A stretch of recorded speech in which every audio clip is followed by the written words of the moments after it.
ساكن حي فلاحة قلمي. اوضعنا اليوم في الصوره ديال هذا الشيء واقع لكم اليوم. أنا نوقف هذا الشيء باسم رئيس لجنة المسجد عمر بن الخطاب من 2007. لقينا المسجد ملي زدت سكنت انا، لقينا المسجد الحمد لله، لقينا المسجد ما لقينا فيه كيفاش غادي نخبو. لقينا المسجد خصو بزاف الاعانات ديالو، وجينا الحمد لله لقينا المحسنين ولقينا الناس خدمنا المسجد، وبالصوره ديالو الحمد لله راه كيبان امام الملا. وواصلين في المسجد واحد 265 الف درهم ياك. ومن المندوب السابق هو اللي عطى اسمح لي المندوب السابق شنو؟ المندوب السابق هو اللي عطى الانطلاقات ديال اعاده بناء المسجد، هو القائد السابق حاليا. والحمد لله لقينا السيد المندوب حاليا والاعانات ديالو والعمل ديالو جيد وحنا معاه الى اخره. ولكن المشكل اللي عندنا مع السيد المندوب حاليا هو الامام.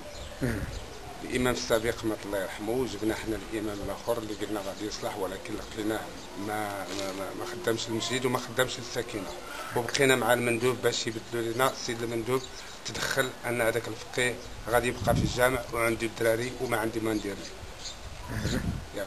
ومشينا علمنا الرئيس المجلس العلمي، وملي حكينا باللجنه باسم 4 الناس مشينا عند الرئيس المجلس العلمي وعاودنا ليه كل شيء المسائل.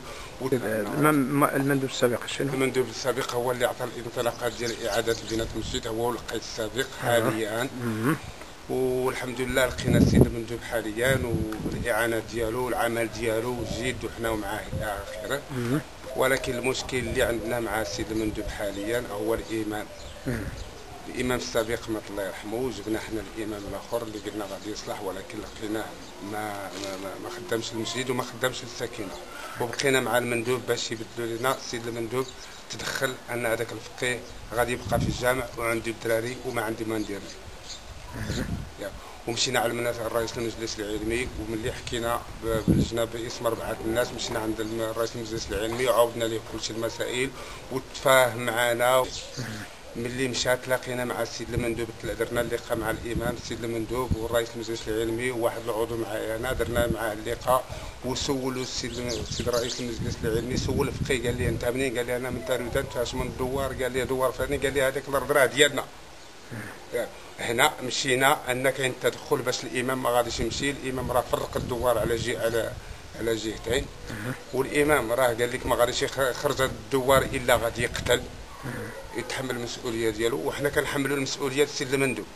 كتبنا ليه عده مرات وكتبنا للسيد الوالي سابقا، وكتبنا حنا كننتظروا ساعه الله السيد الوالي حاليا باش يستقبلنا باش نديروا معاه الحوار. هادشي اذا انتم دابا كطالبوا بالرحيل ديال كنطالبوا بالرحيل ديال الامام. ما صلحش السكينه وما صلحش المسجد، هو كاع اصلا ما صلحش للمسجد من غير السكينه، ما صلحش للمسجد. هو درنا العصا في الرويضه ومع السيد المندوب راه كاين التدخل، وحنا راه عرفنا الناس اللي تدخلوا باش ما يمشيش للفقيه ياك. وحنا كنطلبوا، والسيد المندوب قال لنا سيدي اللي بغى يصلي يصلي، ما بغى يصلي راه جوا مع اخرين يمشيو يصليو. واش حنا نخدموا ونقادوا المسجد ونخدموا ونمشيو نصليو في المساجد اخرين؟